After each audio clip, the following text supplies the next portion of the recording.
Soela Zani është një fotografe shqiptare e njohur për projektet e saj artistike dhe sensibilizuese. Ajo ka studiuar skenografi dhe kostumografi në Universitetin e Arteve në Tiranë, duke ndërtuar një bazë të fortë për karrierën e saj në artet vizuale. Pasioni i saj për fotografinë u shfaq në moshë të re, kur mori në dorë aparatin e parë fotografik dhe përdori atë për të realizuar ide të ndryshme artistike.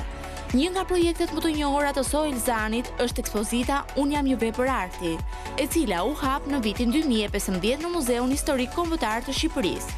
Në këtë projekt ajo ka fotografuar fëmijë me sindromën Down duke i vënë pozita që imitojnë kryeveprat e artit botëror. Soela Zani është gjithashtu e njohur për punët e saj me fëmijët. Në vitin 2023, një nga fotografitë e saj që tregon një vajzë me xhublet dhe flamur u bë virale në rrjetet sociale gjatë festave të nëntorit, duke u shpërndar gjerësisht dhe duke u përdorur për të shprehur krenarinë kombëtare. E titulluar Vajza me flamur, kjo foto i dhuroi Zanit çmimin në kategorinë folklor të konkursit ndërkombëtar Wanderlust in Albanian 2, ku shqiptarët të huaj promovojnë vlerat tona përmes konkurimit.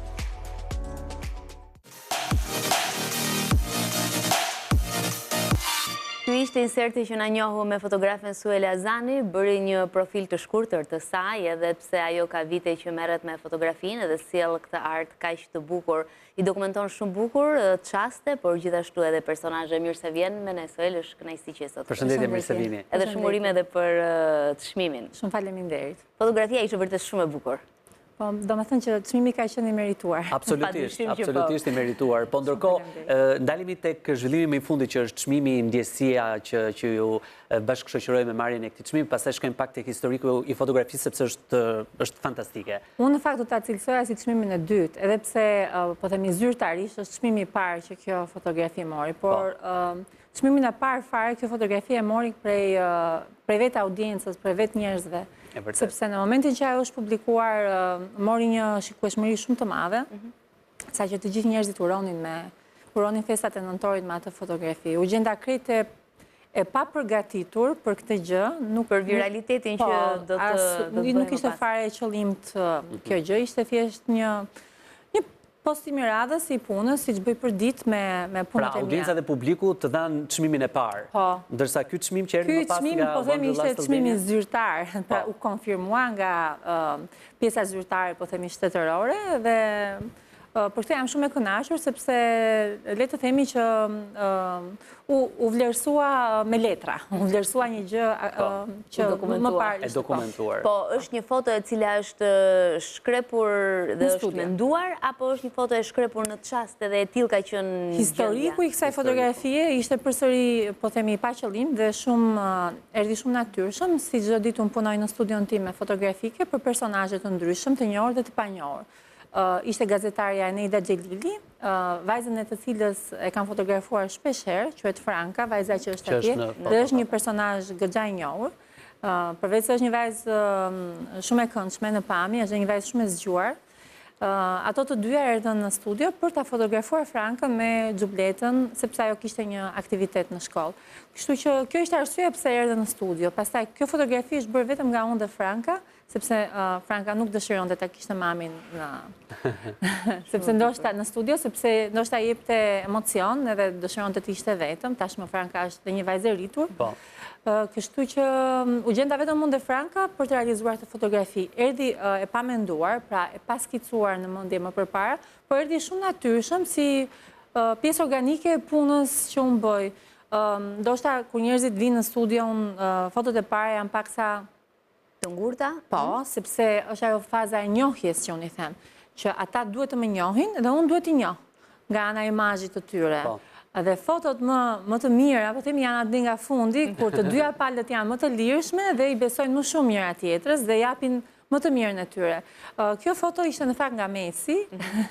Ka bërë përjashtim. Po, sepse ndoshta me Frankën njihemi edhe më herët, edhe i kam fotografuar edhe më përpara, kështu që ishte bërë paksa ajo njohje.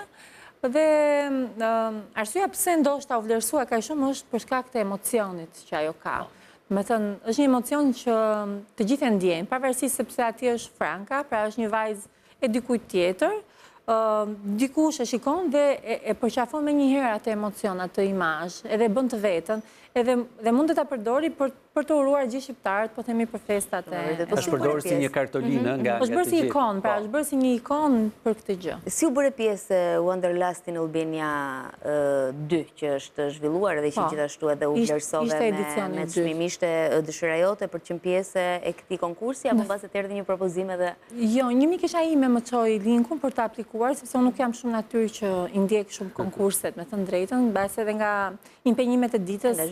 Dhe okej, thash ta provoj dhe çoa vetëm një fotografi dhe ishte vetëm kjo, sepse mendoj që vetëm kjo e meritonte dhe avlente. Jo se nuk kam fotografi të tjera, po ishte radha e saj. Ndoshta edhe sepse kishte kaluar një vit pasi ajo ishte realizuar dhe afati kohor që një fotografi duhet të ishte bërë se 2 vjet. Ke një sy vërtet kritike dhe një sy prej artisteje, se ke arritur të kapësh edhe të dërgosh edhe të aplikosh me fotografi që në fakt doli dhe fitues, ë? Po, ajo, vetëm, unë mendoj që ajo vërtet që avlente, sepse unë e kisha marrë një konfirmim më përpara nga audienca e madhe, edhe nëse nuk do ta fitonte këtë çmim, unë e kisha një lloj çmimi. Por më pëlqeu fakti që edhe profesionistët të juria e vlerësuan po njësoj. Pavarësisht publikut, sigurisht që edhe një sy profesionisti, siç ishte edhe kryetari i jurisë zoti Albes Fusha, i cili ka qenë dhe profesor im në Akademinë e Arteve, patjetër që merr një tjetër vlerë kur merr një vlerësim nga njerëz profesionist. Po ndërkohë, unë i rikthejmë dhe njerë fotografisë më pëlqen shumë edhe për të kuptuar pse fitoi pikërisht kjo fotografi në morinë e shumë fotografëve profesionistë dhe shumë punëve të tjera të mira që mund të jenë prezantuar. E parë ftohtë dhe ngrohtë, e parë në rrafshin personal, por edhe më objektivisht. Çfarë mendoni se e ka bërë që të veçohet pikërisht kjo fotografi dhe gjatë momentit realizimit, se nuk e di sa punë është dashur që të kapni pikërisht të fiksoni në celuloid flamurin që është në ajër. Ka ndonjë truk aty që ne se dim? Jo, unë e kam treguar herë të tjera në fakt, por po e them përsëri dhe këtu, për të arritur në foton finale, më janë dashur vetëm 9 shkrepje. Unë i kam të gjitha ato, janë foto digjitale. Për të valvitur flamurin, kam përdorur ndihmesën e një mikeshës time, e cila kaloi rastësisht pranë studios time, sepse Neida nuk ishte në ato moment, dhe ajo më ndihmoi për të hedhur flamurin. Por ajo që e bën më të veçantë të fotografi, mendoj që, siç e thashë pak më parë, të gjithë duan ta bëjnë të vetën, pavarësisht se është dikush tjetër në të. Ndoshta unë dua të shkoj pak më tej kësaj. Ndoshta kjo fotografi meriton të jetë, po themi, një logo ose një pull postare që të udhëtojë në gjithë botën, sepse e përfaqëson denjësisht shtetin tonë. Ose një mikesha ime fotografe propozoi që pse mos të jetë kopertina e librit të historisë shqiptare.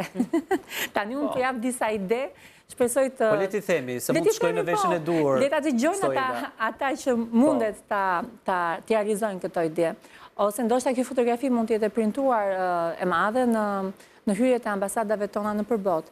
Sepse është një fotografi e cila vërtet të ngjall emocion edhe e përfaqëson shumë mirë kombin shqiptar, për arsye se kemi dhe xhubletën dhe flamur, dy simbole shumë të rëndësishme. Edhe brezin e ri që është ardhmja, po themi, meqense kemi një vajzë të... Po, edhe brezin e ri patjetër, sigurisht. Është bukur të punosh me fëmijët, ke punuar me to, ke ndarë momente të bukura dhe gjithashtu i referohem edhe një tjetër ekspozite që ti ke realizuar. Edhe unë jam një vepër arti, një ekspozitë shumë e veçantë që ke sjellë. Çfarë do t'i veçoje, si do ta cilësoje atë? Është një ndër punët e tua më të bukura dhe që t'ka bërë krenare? Po, tashmë kanë kaluar 10 vjet nga realizimi i kësaj ekspozite dhe më vjen shumë mirë që ende përmendet, sepse është një punë që është nga punët më të mira që unë kam bërë dhe që kalon gjurmë. Dhe kjo është e bukura e fotove, që dokumentojnë, që ndrojnë edhe nuk mund t'i harroj. Tashmë ata fëmijë janë rritur, unë vazhdoj t'i takoj, jo më larg se 3-4 ditë përpara jam takuar me disa prej tyre. Kjo është një manika edhe disa prej fotove, pa. Po. Sigurisht dhe ata ka ndryshuar, por kjo është një ekspozit, një projekt i cili u realizua në bashkëpunim me Down Syndrome Albania dhe drejtuesen e saj Emanuela Zaimi, e cila përveç se ndryshoi, po themi, qëndrimin dhe opinionin e njerëzve për sa i përket kauzës së sindromit Down, I dha dhe një jehon ndërkombëtare kauzës, po edhe punës time. Unë nuk kisha imagjinuar dhe menduar as në ëndrat e mia më të bukura që punët e mia do të publikoheshin në People Magazine, në Vogue Italia, apo në Daily Mail. Kështu që Fantastike. dhe në shumë media të tjera, gazeta turke më kanë ardhur të printuara, dhe shumë media të tjera edhe kinezisht kam parë online. Kjo do të thotë që gjithë bota përkrau në një farë forme dhe ka bërë shumë përshtypje në gjithë ato që e kanë parë. Dhe si një profesioniste shumë e angazhuar dhe me shumë frymëzim, çfarë presim në vijim nga Soela Zani? Po, le të themi që të pak në këto dy punë që janë kulminante kanë ardhur shumë natyrshëm dhe të pa kërkuara, domethënë jo të qëllimta për të bërë patjetër të zhurmë. Kështu që unë do vazhdoj të bëj punën time siç e bëj gjithmonë, me përkushtim edhe me shumë dashuri brenda derisa të kem fuqi. Dhe ndoshta kjo gjë do më nxjerrë përsëri diku tjetër. Akoma nuk e di, ndoshta do ta takojmë përsëri së bashku. Me shumë kënaqësi, studio jonë është gjithmonë e hapur dhe mirëpret të gjithë ata që japin një kontribut shumë të mirë dhe të bukur dhe bëjnë punë të mira kështu si ti, ndaj shumë përgëzime dhe urime për çmimin. Shumë faleminderit. Suksese në vazhdim. Faleminderit. Kemi ardhur kështu në fundin e programit Dashur Miq edhe për ditën e sotme me një falënderim për gjithë ju që ishit me ne deri tani. Uroj që ta keni ndjerë energjinë tonë të mirë, ta kemi përçuar edhe tek ju në shtëpia tuaja. Do të shihemi sërish nesër në orën 13:20 në ekranin e RTS1. Kalofshi bukur. Nesër në orën 10 në radio, mos harroni. Në Radio Tirana 1 bashk. Pafshim. Faleminderit shumë.